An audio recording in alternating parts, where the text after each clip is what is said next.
What is going on out there, YouTube? I'm Nick, and today I would like to touch base with a topic that I talked about a couple of days ago, which I did a video that was titled, They Did Not Deserve You, You Were Not the Problem. And there was a lot of things that I discussed in that video, so please go back if you haven't watched it and feel free to watch it because this just gives you a little bit more information. I actually messaged with a friend yesterday, and when they got in touch with me, they said, you said X, Y, and Z, but you really didn't give much about the relationship and the course of the relationship. So, what I'm going to try to do now is explain a little bit. So, this, I guess, is a part two to that original video. So, at the beginning of the relationship, I was completely love bombed. And I mean, I'm talking like I was in euphoria. That's how I felt. I mean, it came on strong. It was amazing. I had just come out of another relationship just prior to her. And so getting that attention and feeling those things and hearing those things really, put you on cloud nine. It really and truly did. So then at the end of the relationship, I talked about in the other video about being breadcrumbed and cat and mouse. It was, given a little bit of attention just to keep you hanging on, or, giving you a little bit of attention, then gone, then giving you a little bit of attention, then gone. So there was a lot of that at the end of the relationship. This breakup was completely one-sided and came out of completely nowhere. With that being said, I was literally discarded like I was meaningless. Like I didn't mean a thing to this woman ever. It was basically like a switch, boom, cut off, done.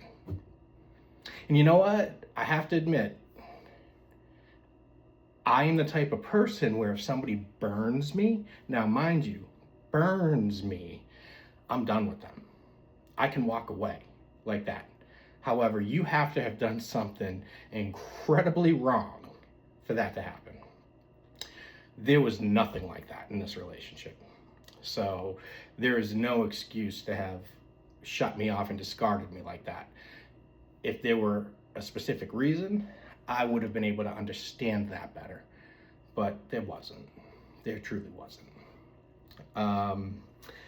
Constant lies throughout the relationship, to include lying about things you didn't even have to lie about, but you did. And I could sit here and go through all kinds of different examples of what I'm talking about, but that would take up way too much time, to be completely honest with you. So, yeah, there was a lot of lies that she was being caught in, a lot.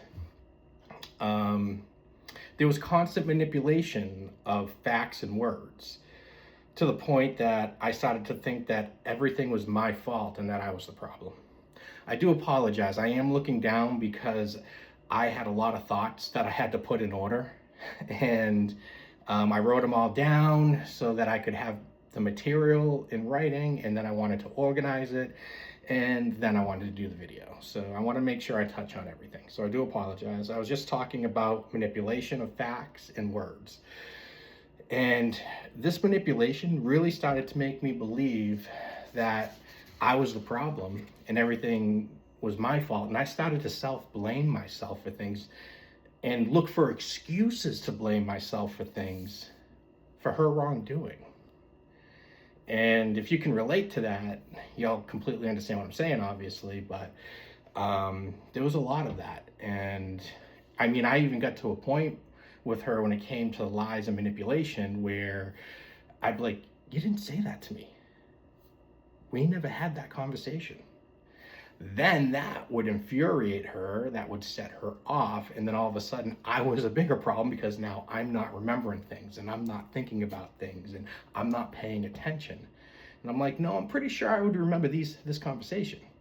It's about something specific that is about a house or us or something. So no, those conversations were not had. She was having those conversations with somebody else. misleading. There was constant misleading on her end, where it was who she was with and where she was and stuff like that. So a lot of constant misleading as far as that goes. I know I was cheated on. Okay, she'll tell you too, she's blue in the face that she didn't cheat, but she did. I know she did. Okay, I'm not going to get into how I know she cheated or with whom she cheated with, but I know she did. And I also know that she slept at other people's places, other men's places, during our relationship.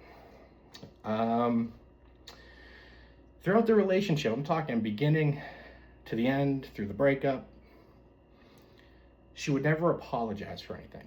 She would never truly say sorry for anything when she was in the wrong. Nothing. There was zero empathy, there was zero accountability, and there was zero responsibility on her end. Okay? She was just a very cold person. And I remember even saying to her at times, hey, you know what? You're completely wrong. And you can't apologize. You can't take accountability or responsibility. You can't say sorry. I mean, for me, I was brought up in a manner of when you apologize and take responsibility and accountability for something, you say, hey, you know what? I heard you.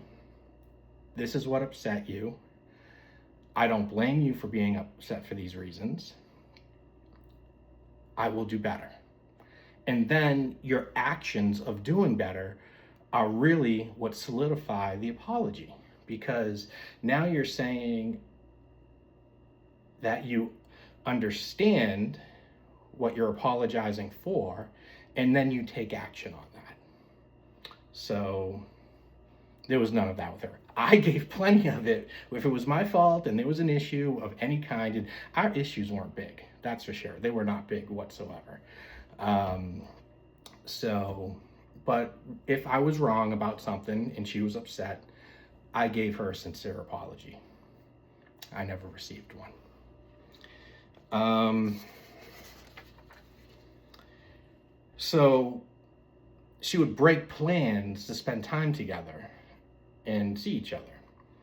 And she did this several times to me throughout the relationship. And especially more towards the end. But there were, times where we'd have plans, or I would be somewhere, like work took me out to California for a while. And we made it a point that while I was in California, there were times, it was about a year, just over a year by the time I came back for good, but we had set it up so I would come back at this time, at this time, at this time, and at this time. And then before you knew it, I would be home. So it would be like I was gone for a few months, but we'd see each other. I was gone for a few months, but we would see each other. Well, she canceled out that 2 times. One of the times I was on the plane excited that I was going to be seeing her, and I come off the plane to this long text message about how this is overwhelming for me, and I'm not ready for this, and I need to get away.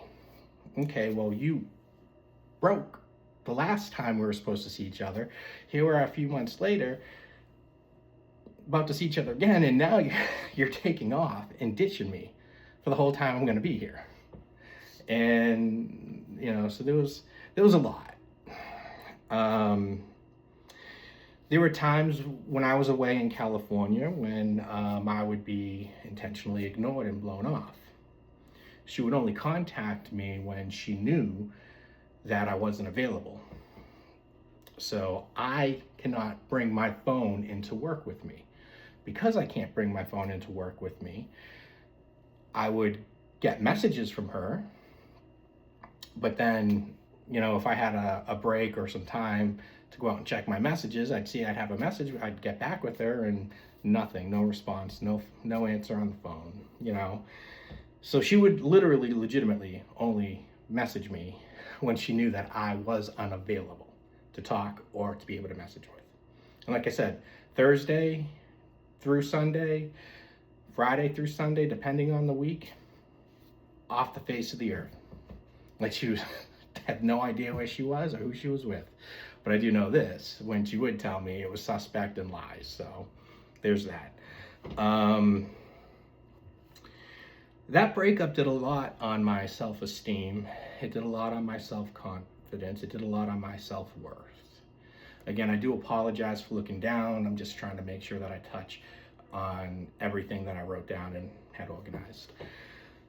Because my self-confidence, self-esteem, and self-worth took such a hit, I felt empty inside. I felt hollow. I felt sad and depressed and miserable. And then the more I learned about the things she was doing, the more it hurt. Because I loved her and I trusted her. And I spoke about this in the other video, dopamine. Like, I hate to say it this way, but she was my drug. She was my drug of choice.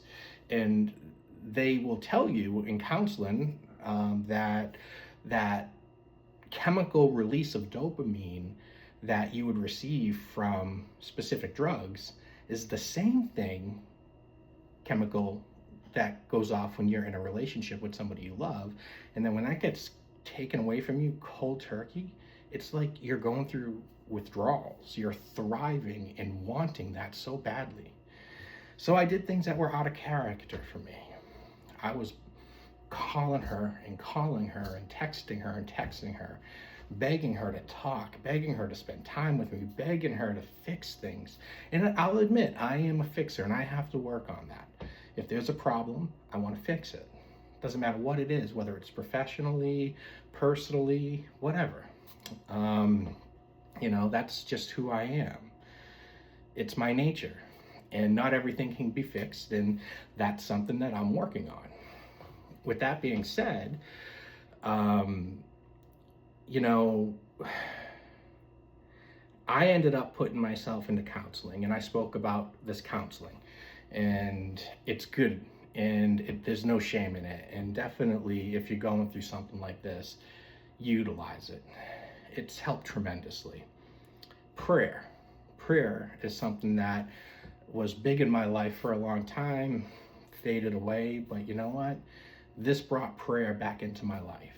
And believe it or not, I have seen positive changes even with prayer. So I do believe in prayer. Friends. Now, I don't have many friends. I'll be the first to admit that. I am very, very, I don't want to say I'm standoffish, because I'm not standoffish, but due to my career, I have very few friends because it's hard for me to trust. So if I let you in and I trust you, that is big for me. That is a huge step for me with anybody, whether it's a friendship or an intimate friendship or anything like that. If I'm allowing you in, it's because I'm giving you that opportunity to have that trust. So my circle of friends is very small. But whether you have a large variety of friends or just a small circle like me, have your friends, talk to them. Let them talk to you, let them hear you. I'll tell you one thing I'm lucky enough is the few friends that I do have, if I'm an idiot or I'm the jerk or I'm an ass, excuse my language, they'll point it out to me. Say, hey, you know what, Nick? You were wrong for X, Y, and Z. And here's why. So that's one thing I love about my friends. They don't just give me back what I want to hear. They will have the tough conversations with me. And that's when you know you have a true friend that you can value. Activities and hobbies. Find things to do to branch out, give you an opportunity to learn something new or take part in something new, and possibly make new friends while you're doing that as well.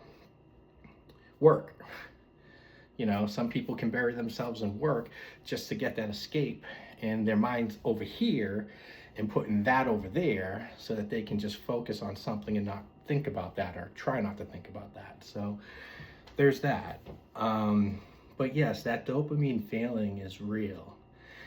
And I started saying things, and I did things that were out of characteristic of me, which was like begging and pleading and calling constantly and texting constantly, trying to figure out why, trying to understand, trying to get closure, which I never received, really. She would tell you she gave me closure, but she really didn't. Her answers were so vague and so dismissive that I never really got closure. So other things that I did, and I take full responsibility for this, is I was looking so much for that and vying so much for that kind of attention that I joined some dating apps. And, I connected with some people on a few different dating apps. And next thing I know, I was having conversations with several women. And next thing I know, we're having conversations through, giving each other's numbers and, on our private phones, not just on the messaging app anymore. And, that ended up blowing up in my face. I won't get into all that, but it completely did. And then, so like I said, I was doing things that were out of my character. And at that, believe it or not, stopped me and I was like, what are you doing? Why are you doing this? Why are you doing this to yourself? And that's when I knew that I needed more counseling. I needed more time for myself to think and process, because I was no good to anybody at that time. I was still hurt. I was still broken. And if there are any of the women that I talked to and how this blew up in my face, I apologize to you. You didn't deserve that. I was wrong. But with that being said, this is just a little bit more of a longer video than I would normally do. If you listened all the way up to this point, I hope that it was helpful. I hope that maybe some of the things I said may hit home, may be helpful, might hit home or be helpful to somebody else. If that's the case, please share my video. But yeah, if you have anything you want to ask or any comments or anything, please don't hesitate to reach out and I will definitely respond. Thank you very much.